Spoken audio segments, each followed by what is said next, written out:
I'm new to this committee, but I can see that we're picking up this Congress right where you all left off last year, which is ignoring the data and perpetuating false narratives about federal workers.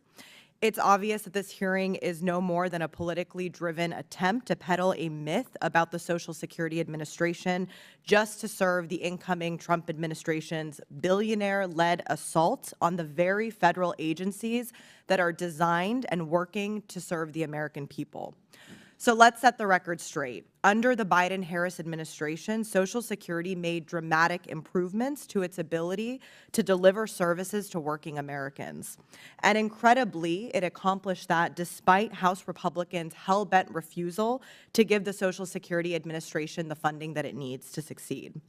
One notable success was the Social Security Administration's launch last year of its Security Stat initiative.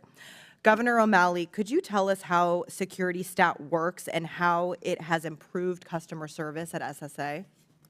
Congresswoman, thank you. It was one of the leading examples of the greatest use of performance management, openness, and transparency that the federal government has ever achieved.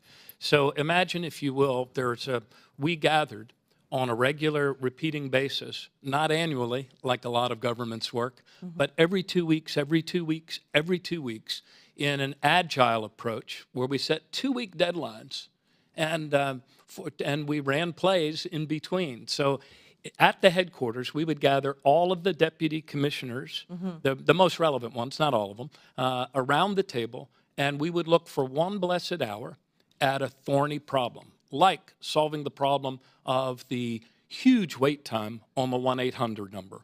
What are the things we can do to reduce calls on the front end? What are the things we can do for first call resolution on the back end? At the end of that hour, and all of this was based on data on the map, all of which, again, if you go to the Social Security website, at least for the next few days, you'll be able to see. I suggest you screenshot it. And then after 1 hour, we would reassemble in 10 minutes across the hall in a room that had the big letters on it, follow-up room. Then on the next hour, we were back at it again, and we would look at the problem of overpayments and underpayments. What are the things we can do right now to reduce those? That drove a faster cadence of action, more sub-regulatory changes than we had ever done before, and that's what allowed us to be able to get on top of some really thorny problems caused by the lack of staffing. For example, the numbers of people that are waiting for their disability determinations. You can see it doesn't happen overnight. That backlog, and that in disability cases, had been growing for 7 long years. But by going at it every 2 weeks with openness, transparency, and asking ourselves the question, does it work or does it not? And coming back to the drawing board in 2 weeks, you can see we were able to start closing when it reached its peak. For the last 27 weeks I was there, we were able to reduce or close more cases on the back end than we opened. So it's about creating a compelling scoreboard. It's about measuring performance, and it's about getting the best out of your people collaboratively, and that's what we did. And Governor O'Malley, the SSA has also dramatically reduced those wait times. I understand it's 50%. Is that correct? Yes, it was at 42.5 minutes speed to answer at the beginning of last calendar year. Okay. Through a number of steps every 2 weeks, and then a big cutover, which happened. It was probably the largest telecom IT cutover in federal history, given the volume that we handle of 8 million calls a month.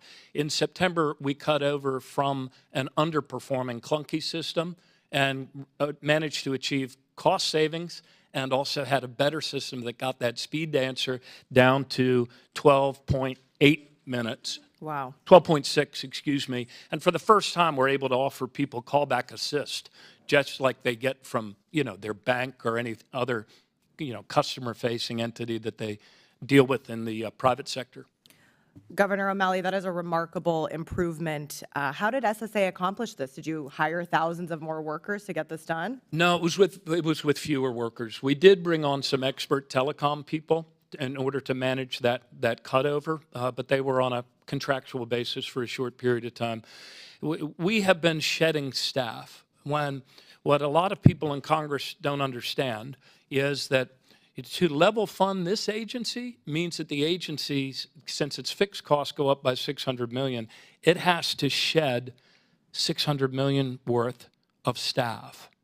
So that's why we've been reduced to a 50-year low. You know, it used to be, we were talking about efficiency earlier, until the staff reductions of the last 10 years, Social Security operated on 1.2% overhead for benefits paid.